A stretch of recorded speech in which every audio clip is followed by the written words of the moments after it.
പാലക്കാട്ട് നിന്ന് വടകരയിലേക്ക് എത്തിയ ഷാഫി പറമ്പിലിന്റെ മാസ് എൻട്രി അതാണ് നമ്മൾ കണ്ടത്. നമ്മുടെ പ്രതിനിധികൾ 3 പേരും തയ്യാറാണ്. കെ മുരളീധരനേക്കാളും ഷാഫിയെ വടകര സ്നേഹിക്കുമോ എന്നുള്ളതാണ് അവിടുത്തെ $1 ബില്യൺ ക്വസ്റ്റ്യൻ. ഷാഫിയുടെ വരവ് ഫലം കാണുമോ? അമീനോട് ചോദിക്കാം. അല്ലമീൻ, എങ്ങനെയാണ് ഷാഫിക്ക വന്നിറങ്ങി? മാസ് എൻട്രി ആയിരുന്നു, ദൃശ്യങ്ങൾ കണ്ടു, പാട്ടുണ്ടായിരുന്നു, കളറായിരുന്നു.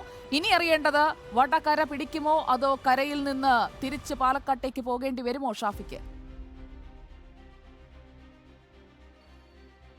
അങ്ങനെ പോകേണ്ടി വരില്ല എന്ന പ്രതീക്ഷയോടെയാണ് ഷാഫിയും കൂട്ടരും വടകരയിൽ ലാൻഡ് ചെയ്തിരിക്കുന്നത്. കഴിഞ്ഞ ദിവസം രാഹുൽ മാങ്കൂട്ടത്തിൽ പറഞ്ഞൊരു ഡയലോഗ് ഉണ്ടായിരുന്നു. വിസിറ്റിംഗ് വിസ എടുത്തല്ല ഷാഫി പറമ്പിൽ വടകരയിലേക്ക് വന്നത്, മറിച്ച് പെർമനന്റ് വിസയുമായിട്ടാണ്.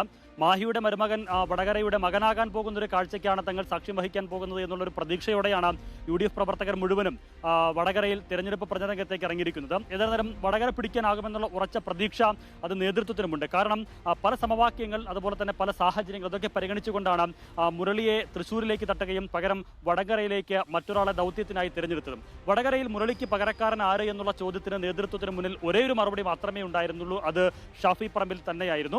ഷാഫി പറമ്പിൽ അനുകൂലമാണ് പല ഘടകങ്ങൾ പരിഗണിക്കുമ്പോൾ എന്നുള്ള പ്രതീക്ഷ ഒരു വിലയിരുത്തൽ നേതൃത്വത്തിനുണ്ട്. ഏതായാലും ആ വടകര പിടിച്ചടക്കാനാകുമെന്നുള്ള ഉറച്ച പ്രതീക്ഷയിൽ തന്നെയാണ് ഷാഫിയെ രംഗത്തേക്ക് ഇറക്കിയിരിക്കുന്നത്. ആ പ്രതീക്ഷയ്ക്ക് ഒട്ടും കോട്ടം തട്ടില്ല എന്ന് തെളിയിക്കുന്നതായിരുന്നു കഴിഞ്ഞ ദിവസം ഷാഫിക്ക് നൽകിയ സ്വീകരണവും പ്രവർത്തക പങ്കാളിത്തവും. അങ്ങനെ നേതൃത്വത്തിന്റെ തീരുമാനത്തിൽ തെറ്റില്ല എന്ന് തെളിയിക്കുന്നതിന് വേണ്ടി കൂടിയാണ് ആ വലിയ വൻപട, പ്രവർത്തകരുടെ വൻപട ഒരു മാസ് എൻട്രിയിലൂടെ ഷാഫിയെ സ്വീകരിക്കാനായി അന്ന് വടകരയിൽ ഇറങ്ങിയതും. അത് കേരളം കണ്ടതാണ്. ഏതായിരുന്നാലും ആ ചൂടും ചൂരും തെരഞ്ഞെടുപ്പ് പ്രചരണരംഗത്തും ഉണ്ടാകുമെന്നുള്ള ഉറപ്പ് പ്രവർത്തകർ നൽകിയിട്ടുണ്ട്.